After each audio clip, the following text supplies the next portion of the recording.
মধ্য দিয়ে প্রমাণ করেছে বাংলাদেশের শ্রমিকরা নতুন ধারাকে তারা কবুল করেছে। 60-এর দশকে তদানীন্তন পূর্ব পাকিস্তানে ট্রেড ইউনিয়ন করে বাংলাদেশের কল কারখানা ঢাকা, চট্টগ্রাম, ডেমরা, গাজীপুর, খুলনা শিল্প এলাকায় ট্রেড ইউনিয়নের নামে মালিক শ্রমিক দ্বন্দ্ব বাঁধিয়ে এক শ্রমিক নেতা পাশ্চাত্যের এবং সমাজতন্ত্রী ধর্মনিরপেক্ষ রাজনীতির বীজ ঢুকিয়ে বাংলাদেশের শ্রমিকদেরকে তারা সমাজতন্ত্রের প্রশিক্ষণ দিতে শুরু করেছিল। কলে কারখানায় মালিক শ্রমিক দ্বন্দ্ব বাঁধিয়ে তারা যে নাস্তিক্যবাদী ধারার সূচনা করেছিল, তারা বলতো শ্রেণী সংগ্রামী হচ্ছে পৃথিবীর ইতিহাস। শ্রমিক কল্যাণ ফেডারেশন 1963 সালে প্রতিষ্ঠা লাভ করে বলেছে, না, শ্রেণী সংগ্রাম নয়, সত্য মিথ্যার দ্বন্দ্বই হচ্ছে পৃথিবীর ইতিহাস।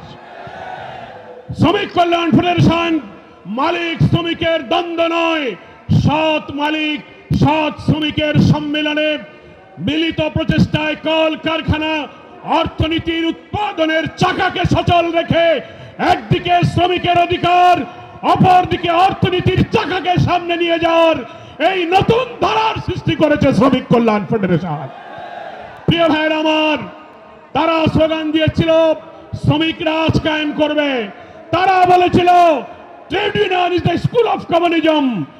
শ্রমিক কল্যাণ কল কারখানায় শ্রমিকদের মাঝে ইসলামের মহান শ্রমনীতি, আমাদের প্রিয় নবী মোহাম্মদ মুস্তাফা সাল্লাল্লাহু আলাইহি ওয়াসাল্লাম যে আদর্শ অনুপম শ্রমনীতি দিয়ে দুনিয়ার দাস, শ্রমিক, দুঃখী, বঞ্চিত, অনাহারী, অন্নহীন, বস্ত্রহীন নিরন্ন মানুষের মুখে হাসি ফুটিয়েছিলেন।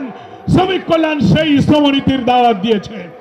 শ্রমিক কল্যাণ আল্লাহর নবীর আদর্শ তুলে ধরে মালিকদের কাছে বলেছে, শ্রমিকদের বলেছে, মালিকরা যা খাবে এবং পড়বে শ্রমিকরা যেন সেই পরিমাণ, সেই মানের খেতে পারে, পড়তে পারে, সেই ন্যূনতম বেতন মজুরির ব্যবস্থা করতে হবে। কারখানার লভ্যাংশে শ্রমিকদের অধিকার দিতে হবে। আল্লাহর নবীর সে আদর্শের কথা শ্রমিক কল্যাণ বলেছে। সাধ্যের অতিরিক্ত কাজ চাপানো যাবে না। শ্রমিকদের কর্মঘণ্টা নির্দিষ্ট করে দিয়ে তার চুক্তি, বেতন, মজুরি ঘাম শুকাবার আগে, অর্থাৎ চুক্তির মেয়াদ শেষ হলেই তাকে মজুরি দিতে হবে। এইভাবে ইসলামী শ্রমনীতির নতুন ধারা সৃষ্টির লক্ষ্যে রাজধানী থেকে বাংলাদেশের সকল শিল্পাঞ্চলে আজ 2025 সালের হাঁটি হাঁটি পা পা করে সরকারের একটি নিবন্ধিত রেজিস্টার্ড ট্রেড ইউনিয়ন হিসেবে আজকে বাংলাদেশে সবচেয়ে শ্রেষ্ঠ, সবচেয়ে বৃহৎ শ্রমিক সংগঠন বাংলাদেশ শ্রমিক কল্যাণ ফেডারেশন। আমি আজকে রাজধানী ঢাকার আসার পথে কয়েকটি শ্রমিক সমাবেশ ঘুরে ঘুরে দেখার সুযোগ পেয়েছি। আমি আপনাদের কাছে বলছি, শ্রমিক কল্যাণ ফেডারেশনের এই সমাবেশ, এই শ্রমিক জমায়েত বাংলাদেশের সর্ববৃহৎ শ্রমিক সমাবেশ। এই সমাবেশ প্রমাণ করে নাস্তিক্যবাদী সমাজতন্ত্রী মালিক শ্রমিকদের দ্বন্দ্ব বাঁধিয়ে সমাজতন্ত্রের শিক্ষা দিয়ে দেশকে ভোগবাদী, বস্তুবাদী অর্থনীতির চাকাকে ধ্বংস করে দেওয়ার রাজনীতি পাল্টে দিয়ে অর্থনীতির অগ্রগতি, শ্রমিকের জীবনমান উন্নয়নের রাজনীতির যে ধারা শ্রমিক কল্যাণ সৃষ্টি করেছে, বাংলাদেশের শ্রমিক মালিকরা সেই ধারাকেই আজকে কবুল করেছে, আলহামদুলিল্লাহ। আমি মালিক শ্রেণীকে বলবো, শ্রমিকরা আপনার ভাই। শ্রমিকদের বলবো, মালিকও আপনার ভাই। মালিকদেরকে কাজ না করে যেমন শ্রমিক ঠকাবে না, তেমনি মালিকরা শ্রমিকদের ন্যায্য পাওনা থেকে যেন বঞ্চিত না করে। হাতে হাত ধরে আমাদের এই প্রিয় জন্মভূমি বাংলাদেশ, নতুন যে বাংলাদেশ, নতুন যে ডাইমেনশন, নতুন যে স্বপ্নের দিকে আমরা এগিয়ে যাচ্ছি, সকল কল কারখানায় বাংলাদেশের ট্রেড ইউনিয়ন আইনকে কাজে লাগিয়ে যত শ্রমিক, যত পেশা, সেখানে ট্রেড ইউনিয়ন গড়ে তুলতে হবে।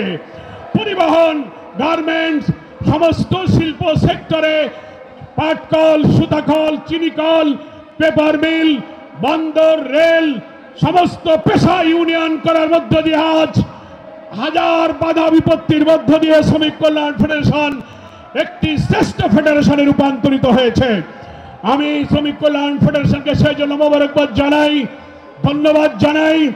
আর একটি কথা বলতে পারি, 60-এর দশকের রাজনীতির অঙ্গনে যখন বামপন্থী ছাত্র সংগঠন, শ্রমিক সংগঠন লোকদেরকে সমাজতন্ত্রের দিকে নিয়ে যাচ্ছিল, তারা বলছিল trade union is the school of communism.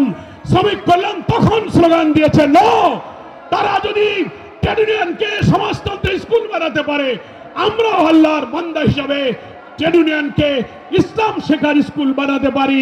আমাদেরও স্লোগান হবে trade union is the school of Islam. শ্রমিকদেরকে আমরা ইসলাম শেখাবো, ইসলামের সমনীতি, আল্লাহর দাসত্ব শেখাবো। আসুন মে দিবসের ঐতিহাসিক এই সমাবেশে আমরা শপথ গ্রহণ করি।